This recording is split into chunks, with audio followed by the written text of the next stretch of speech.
Bonsoir.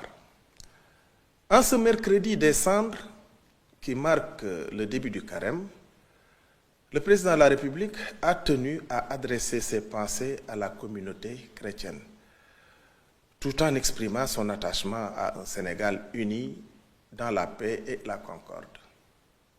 Cette année, le carême et le ramadan coïncident. Une belle illustration de vivre ensemble qui fait la richesse de notre nation. Relativement à la rencontre gouvernement, patronat, syndicat, le président a salué l'engagement des différents acteurs qui représentent un marqueur important dans la perspective de la signature d'un pacte de stabilité sociale projeté pour le 1er mai 2025, tenant compte de la situation budgétaire et financière du pays. La Journée internationale de la femme est un événement important et c'est l'occasion pour le président de la République de réaffirmer son engagement pour la promotion des droits de la femme, notamment l'accompagnement de leurs initiatives économiques. Ainsi, la prochaine loi sur l'autonomisation économique des femmes représentera un cadre juridique consolidateur de cette ambition.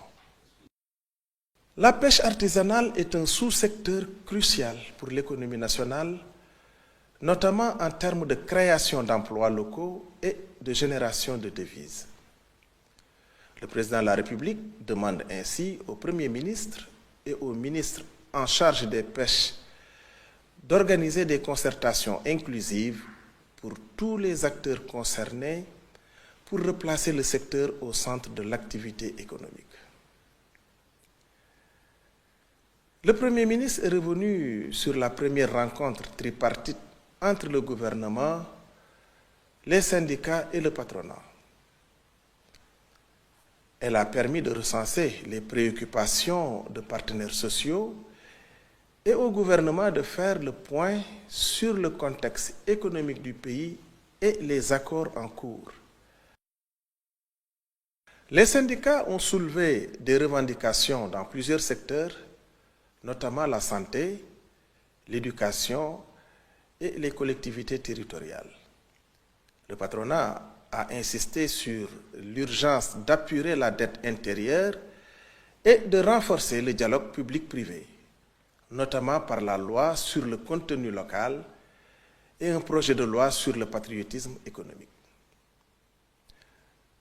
Le gouvernement s'engage à finaliser un pacte national de stabilité sociale d'ici le 1er mai 2025, qui sera l'aboutissement des discussions sociales inclusives au plus tard le 2 avril prochain.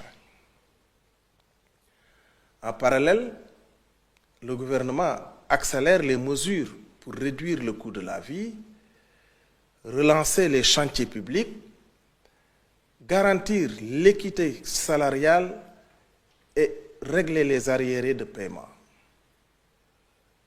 Une attention particulière est portée à l'implication du secteur privé dans l'agenda Sénégal 2050 avec des rencontres prévues en avril 2025. Telle est l'économie du Conseil de ce jour. Je vous remercie de votre aimable attention et vous souhaite une excellente soirée.